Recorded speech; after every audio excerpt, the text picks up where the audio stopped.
आदाब नाज़रीन, मैं मोहम्मद तजम्मुल अली खान। आज बात करते हैं तमिलनाडु असेंबली में हुई करारदाद को लेकर। यानी कि तमिलनाडु रियासत पहली रियासत बन गई है जिसने नीट पेपर के लिए बर्खास्त करने की मदाखलत करते हुए उसकी करारदाद मंजूर की है।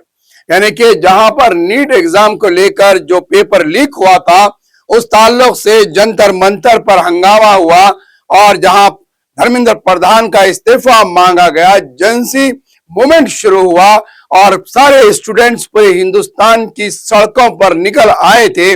उसके बाद नीट पेपर को लेकर कई एक सवालात उठने लग गए हैं। हर रियासत में नीट पेपर और स्टूडेंट्स की जानिब से सवाल पैदा हो गए। ऐसे हालात में तमिलनाडु की रियासत एक ऐसी असेंबली में करारदाद पास करते हुए पहली रियासत बन गई है कि इस असेंबली के अंदर नीट पेपर और नीट एग्जाम को बर्खास्त करने की करारदाद पेश की गई है और यह मरकजी हुकूमत को यह करारदाद भेजी गई है कि अब आइंदा से नीट इम्तिहान मुनक्किद ना करने के लिए कहा गया, क्योंकि नीट पेपर को लेकर लाखों स्टूडेंट्स की मुस्तकबिल और उनकी जिंदगियों का सवाल पैदा हो गया है।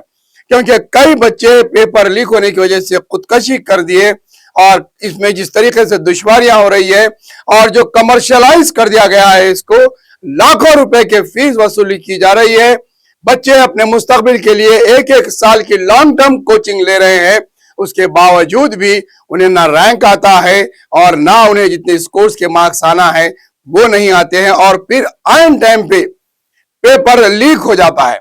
यानी कि जो नीट का पेपर है वो एक मखसूस स्टेट या रियासत में नहीं है, बल्कि पूरे इंडिया में उसका इम्तिहान मुनक्किद किया जाता है।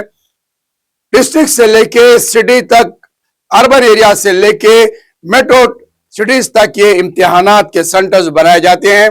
तो यहाँ पर खामी पैदा होना, यहाँ पर पेपर लीक होने के बहुत सारे आसार नजर आ रहे हैं और पेपर लीक हुआ भी है। ऐसी बात नहीं है कि पेपर लीक नहीं हुआ है। जितने नेशनल एग्जाम्स हो रहे हैं वो तकरीबन 150 के करीब ऐसे पेपर्स है जो लीक हुए हैं 12 साल में। इसको देखते हुए तमिलनाडु की हुकूमत ने करारदाद पास की है कि अब नीट इम्तिहानात मुनक्किद ना किए जाए। अब देखना यह है कि मरकजी वजीर तालीम और महकमे तालीम की जानिब से इस करारदाद को मंजूर किया जाता है या फिर नीट पेपर के इम्तिहानात को हमेशा के लिए मनसूख किया जाता है या नहीं, या फिर कॉकरोच पार्टी या फिर जनजी मूवमेंट नीट पेपर बर्खास्त करने के लिए मूवमेंट शुरू करता है। इंतजार कीजिए। इस खबर को देखने के लिए हमारे चैनल को सब्सक्राइब कीजिए, फॉलो कीजिए हर ताजा खबर देखने।